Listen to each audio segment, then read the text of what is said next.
Hi ಸ್ನೇಹಿತರೆ ನಮಸ್ಕಾರ. ಇವತ್ತು ನಮ್ಮ ಮನೆಯಲ್ಲಿ ಹೆಸರುಬೇಳೆ ಸಾಂಬಾರು, ಬಿಸಿ ಬಿಸಿ ಹೆಸರುಬೇಳೆ ಸಾಂಬಾರು ನೋಡಿ.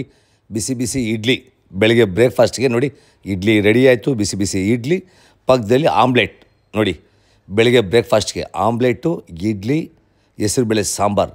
ಖಂಡಿತಗಳು ಹೆಸರುಬೇಳೆ ಸಾಂಬಾರು ಬಂದು ತುಂಬ ಆರೋಗ್ಯಕರವಂಥ ಅಡುಗೆ. ಅದು ತುಂಬ ಅಂದರೆ ತುಂಬ ಚೆನ್ನಾಗಿರುತ್ತೆ ನೋಡಿ. ಈಗ ಬಿಸಿ ಬಿಸಿ ಆಮ್ಲೆಟ್ ಹಾಕ್ತಾಯಿದ್ದೀವಿ.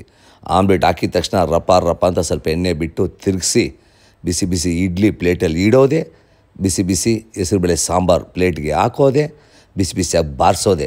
ಏನಂತೀರಾ ನೋಡಿ ಸ್ನೇಹಿತರೆ?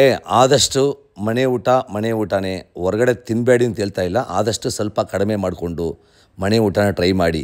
ಯಾಕಂದರೆ ಫಸ್ಟ್ ಲವ್ ಊಟ ಅಲ್ವಾ. ಲೈಫಲ್ಲಿ ಊಟ ಚೆನ್ನಾಗಿತ್ತೆ, ನಿಮ್ಮ ಆರೋಗ್ಯನೂ ಚೆನ್ನಾಗಿರುತ್ತೆ, ನೀವು ಚೆನ್ನಾಗಿರ್ತೀರ. ಏನಂತೀರಾ? ಆದಷ್ಟು ಮನೆಯಲ್ಲಿ ಅಡುಗೆ ಮಾಡೋವಾಗ ಸ್ವಲ್ಪ ಪ್ರೀತಿಯಿಂದ ಅಡುಗೆ ಮಾಡಿ. ಸುಮಾರವ್ರ ಅಡುಗೆನೂ ಸೂಪರಾಗಿರುತ್ತೆ.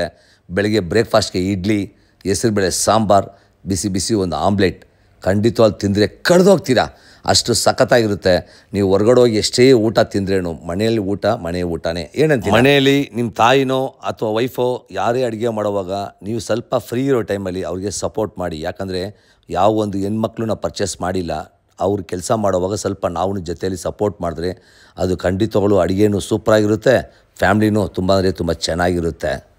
ಹೆಣ್ಮಕ್ಳೇ ಅಡುಗೆ ಮಾಡಬೇಕು ಅಂತ ಏನಿಲ್ವಲ್ಲ. ಪಾಪ ಅವರು ಬೆಳಗ್ಗೆ ಎದ್ದು ಮಕ್ಕಳಿಗೆ ಸ್ಕೂಲ್ ಕಲಿಸಿ ಅಡುಗೆ ಮಾಡಿ ಮನೆ ಒರೆಸಿ ಎಲ್ಲ ಕೆಲಸ ಮಾಡ್ತಾರೆ. ಸ್ವಲ್ಪ ಫ್ರೀ ಇರೋ ಟೈಮಲ್ಲಿ ನೀವು ಸಪೋರ್ಟ್ ಮಾಡಿ. ಬಿಸಿ ಬಿಸಿಯಾಗಿ ಮಾಡ್ಕೊಳ್ಳಿ, ಖುಷಿಯಾಗಿ ತಿನ್ಕೊಳ್ಳಿ, ಮಜಾ ಮಾಡ್ಕೊಳ್ಳಿ ಸ್ನೇಹಿತರೆ.